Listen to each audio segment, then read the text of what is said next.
Hi and welcome to the Open Creative, brought to you by Sarnas and Jay. I'm Josh Murphy and I am very pleased to be here with John Brown, the bursar at the Cambridge Union in this grand library at the moment. John, tell us a bit about yourself and about your role within Cambridge Union. Okay, well, thank you. So my story starts back into the early 80s. I started my career in the army. I did just over 30 years in the army. Okay. And then left that and was fortunate enough to go off and work as the Deputy Governor of the Tower of London, which is a fairly unusual role, looking after the crown jewels and various things. It's an important role, though. You've got to say that. Very exciting, but I think people also forget that the Tower of London is one of London's busiest tourist attractions. So it's a really commercial tourist business in many respects. Yeah. And from there, I was lucky enough then to move on and go onto the board of the Imperial War Museum. Yeah, as the operations and commercial director there, which I did for 6 or 7 years, working across the 5 museums that the Imperial War Museum operates, when this role came up. And this is spectacularly different, and that's really why in the end I went for it. It's some fascinating roles. I've got to say, from the army, going from that point and sense of it, some career change and going into this. But some of the brands you're talking about there, the history and heritage behind those is amazing. I mean, like you say, the Duxford Air Museum, close to my heart. I think when we first had the catch up and conversation, I think that was one thing we enjoyed talking about. And it was the Cambridge Union. When the job came up and the role came up, what was it that attracted you so much to the position here? I think twofold. One, because the society has a genuinely interesting back history, going back. It predates 1815, which is when it sort of incredible. Incorporates itself. But really from 1815, it really has a very joined up history as a bastion of free speech. And, we give it the modern strapline of, a safe place for difficult conversations, or a marketplace for ideas, which are sort of throwaway lines, but they are very genuinely rooted in the history of the buildings and where we're sitting today. Yeah. I also think that where you're coming into contact with what started purely as a student society. So we've got to remember, it's like all the clubs in the university. It started from very modest beginnings and is now a multinational brand that spans 18 different countries, has a relatively large holding here in Cambridge itself, and is a thriving business. And it's when you look at all those threads, the bursar is kind of the wrong title, really, but it sort of fits the academic environment we work in. But I'm part business manager, I'm part coach, I'm part planner that provides the continuity ongoing to sort of hang the whole thing together, really. Yeah, no, it's a really interesting role, and I think for the context, let's say the Cambridge Union is such an. I was amazed when I came into the facility and just see the kind of history and heritage. We're sat in the library room at the moment, but just along the corridor, like so, you got the debate chamber, which has held some incredible famous names over the years. And I think when it came in and the realisation, actually, this is something pretty special. And it was a really, really great place. And I said, obviously, in recent times, as you were saying, you've opened up then to the wider audience with the orator, previously 1815 bar. What was that kind of the decision behind? I know that it was dated a little bit before you joined the business, but tell us about that part now, about that kind of bridging the gap between like saying opening the doors really to showcase what everything's about here. I think it was a really bold move, really by the trustees who looked at where we're sitting in now is a Victorian clubhouse. Yeah, I mean the chamber was designed specifically for its purpose as a debating and speaking chamber. But they added on to that all the functionality you would want in a clubhouse. So the libraries are here for people doing research because they needed to be able to research before going and talking in the chamber. But there was, as you say, the 1815 bar was the bar. Previous to that, there'd been cafeterias and restaurants, tea rooms, games rooms, smoking rooms back in the day. Yeah. So it provided all the facilities that you might want from a centre in town, meeting rooms, the whole 9 yards. But about 10 years ago, they looked at what was there and went, actually, it isn't really relevant. For a start, part of the site actually was residential housing, because this library used to have a full permanent manning of librarians and researchers, Yeah. which of course come the internet age were no longer required. Absolutely. So those houses have been let out. It also actually had 2 squash courts, which had been built in the 1930s. It's amazing. Again, it's part of this club ethos. It was a society. It provided a range of facilities for its members. And again, those weren't really relevant to its current use. Yeah. So trustees looked at it and said, how can we best use the real estate and enable it? And actually, this is far more about attracting people in from different views and getting them to interact in a number of different ways. Yeah. So selling off some of those assets to then rebuild this side of the building, and we're sitting on the south side of the building, which had the old 1815 bar, was very much a student bar, I'm led to believe. It wasn't particularly salubrious. But to regenerate that into a thriving, open place, a brasserie, which then led into some modernised facilities, was the sort of 21st century step for the society. It took over 10 years to design in and facilitate. And I arrived after the hard bit had been done, all the building work was complete. But what we've been left with now is this great interface for a private members club to open itself where appropriate to the wider public and to share that rich heritage.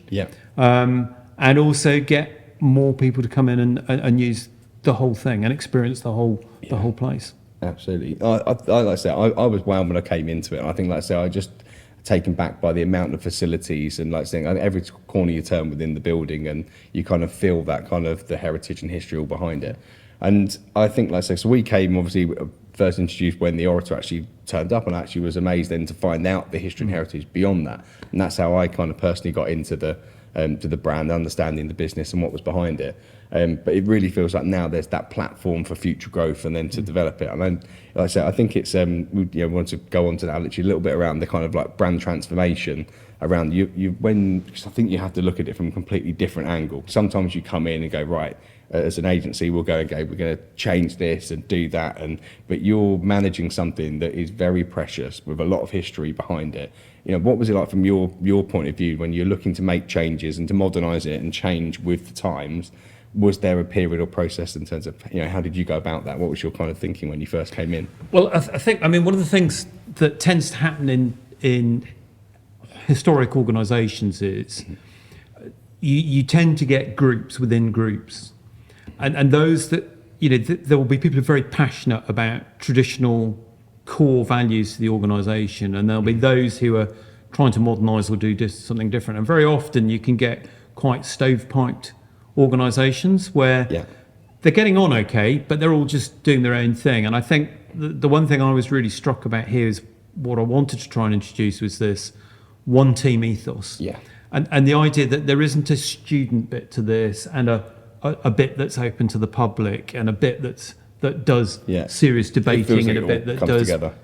That they all need to come together, and that the brand was more about expression and free expression. Because that was the true heritage, the true tradition that had sparked the whole union in the first place.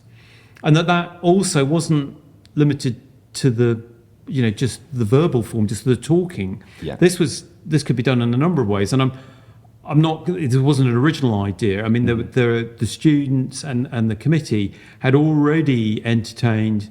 You go back to the 1960s. The fact that performance was an integral part of the offer here.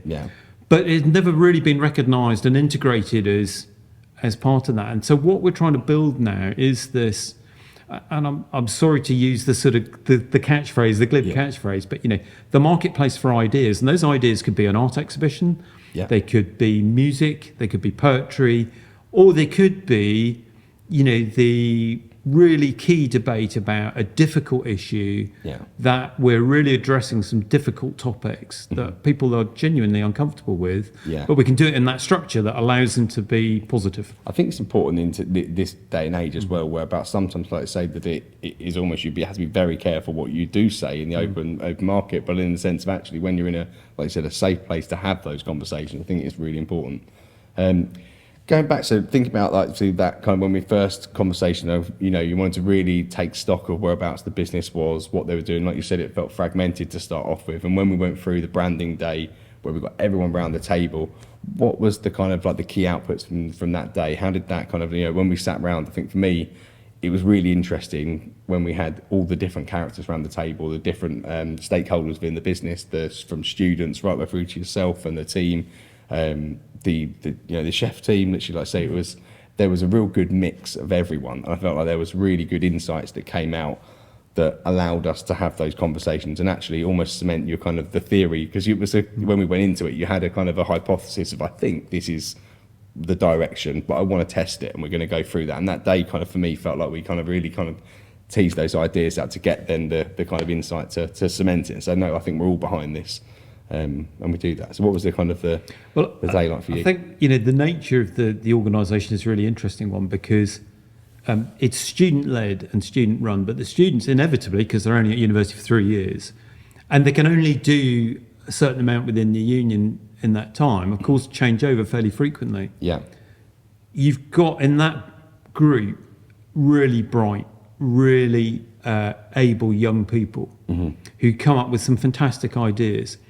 But it's the continuity to see them through to delivery, which is a challenge for them. Yeah. You've then got the paid staff who are there, can provide that continuity and can work with that. And then you've got sort of the business staff who, if you like, are enabling this by running the business. And what the challenge we've got is melding that all together, and doing it in a sort of cooperative and positive way, and all understanding that, it's not like running a stable business where you start a strategy and you'd be able to deliver it quite clearly, because the creative element's going to change, that student element's going to change, and so you're going to have to adapt and move along. Likewise, for those members who are leading the organisation, they can get quite frustrated because they want to deliver something now. They want to do something really quickly. Yeah. But they've got to understand sometimes they're putting the building blocks in for next year or the year after. For the future, yeah. And that's a really interesting mix of people. And trying to form one team out of that and get the guide rails and the sort of working procedures together is still a work in progress. It's what we're still trying to achieve. But I think what we've got now is this recognition that if the brand is consistent and that there's an identity that we all accept, there are norms within that you can veer and haul on, but you're not going to suddenly jump out and do something crazy. Yeah. And that's really quite a healthy place to be in. And that's what that piece of work and the other things that we've been working with you around are now starting to generate. Yeah. And so going forwards now, what we hope is we'll still bring up some really diverse things, but they'll have that core identity that they can latch onto and will make sense to anybody coming in, that they can see that's what we're about. Yeah, definitely. I think, like I say, it was the putting the foundation and the framework together for them, providing the platform, then, like I say, to be able to flourish and have that, but without, like I say, going completely off piece that then that doesn't represent the brand as a whole. I think it was I think the biggest thing obviously was really around, like I say, the Orator was a big brand in itself. When it got launched, it was very separate, and then it was part of the Cambridge Union, but people didn't know it was part of the Cambridge Union. And that piece of work, like I say, from our point of view, was really exciting to elevate. The Cambridge Union is the big part for us, and that's the core brand, and it's the Orator at the Cambridge Union. It's then, if we then, like I say, do anything else off of it, it's then the different facilities from it. And I think it's been an amazing process to be part of and go through. And like I said, we've been excited to work with you on that. And just tell us, like I say, from that now, obviously now the framework's in place, and we've hopefully, like I say, created that kind of framework and structure for the future. What does that look like for you? What's the kind of ambition, I guess, for the Cambridge Union moving forward?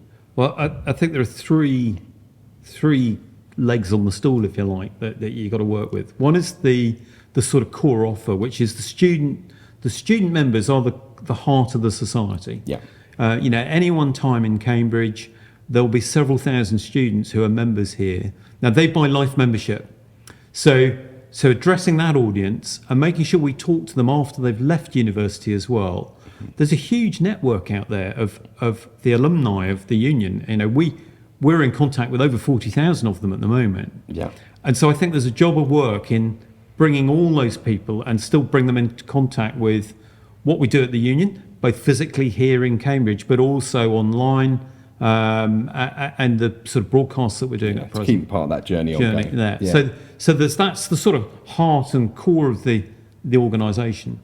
You've then got our educational charity, which often doesn't get a lot of attention, but is really vibrant. Yeah, absolutely. You know, we had 30 universities here competing for the international debating competition, and many people go, "Oh, I didn't realise you could do debating in a competition format." Yeah. You can do. It's very well set up. It's Yeah. been around for about 150 years.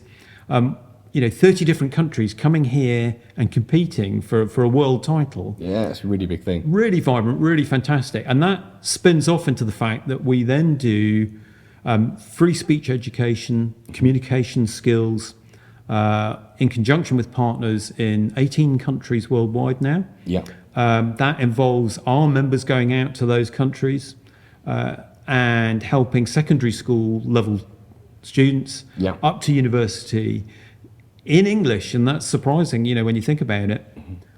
Develop communication skills and develop this idea about being able to debate things. Let's have a conversation about something you might really disagree with. Yeah. But you can have your say and I can have my say, and we can end up, we may not agree, Yeah. but we've We can try to furthered see our both sides understanding. of the story. Yeah. So I'm really passionate about that bit. I think it doesn't get enough of attention. It's something that we do really well and is really vibrant. And then when you come back into this country, we do it. We have nearly 90 schools around the country Yeah. who participate in this both remotely and then again for their finals here. And so that charitable purpose is the second piece. Yeah. And then the third piece is the business. And that's how we open our front doors to a wider audience. Absolutely. Yeah. Both commercially, so you know, getting people coming in, and we've done this very successfully with a number of companies where they come and use the debating format, the British parliamentary debating format, to actually aid their own business process. Yeah. And so, not long after I arrived, actually, we had one of the first ones in, which is a large pharmaceutical company who wanted to launch their new initiative, their new strategy. And so what they did is they brought the team in who developed that, and they became the proposition side of the debate. And then they had the normal staff who became the opposition side of the debate. Because you know what it's like when you develop a new strategy in a firm. It's getting that rolling resistance to change, getting over that and getting the ideas accepted. Absolutely. And they used the debate format to do that really effectively. It's a great idea. I think, like I say, I think there's lots of companies out there I think will massively benefit from that. And like I say, it's getting into a place, like I say, where there is a split opinion. It's a brilliant idea, literally, to bring it into an area like that. And and obviously from the outsider's point of view, outside of, like I said, the membership, and you've got the corporate side, I think what was really inspiring for me is the fact that actually this is an open opportunity. The doors are open for members of the public, like I say, to be part of everything that is created here, and kind of almost get a little window in to see what the world is like of the Cambridge Union. Well, I think that's again at the heart of that business level is you can come as a customer to the Orator just for a meal, Yeah. and then suddenly find you're sitting next to, as we did 2 weeks ago with Brian Cox, the physicist. Yeah. And you can see people coming in and going, isn't that Brian Cox? And the speakers who come here are really good about coming in and integrating into the public side as well. So if you can just do that just on the off chance. If you want to carry it forward and do more, there are events that you can come to. Yeah. And there is an open membership which allows you access to certain events as well. So there's a great spectrum of activities. You don't have to commit much, or you can get really interested. It's up to you. But that part of the brand now is opening that spirit of free expression Absolutely. to a broader audience. Fantastic. Thank you very much. Amazingly insightful. Like I say, we've loved obviously being part of the journey with you on this, and looking forward to continue working with you on that. Hopefully that was really insightful for everybody listening, and kind of and hearing more about the Cambridge Union and that kind of process of going through managing with the historical brand. If there are any other ideas or things you'd like to hear about from the Open Creative and Sanders and Jay, please do get in touch and keep listening. Thanks a lot.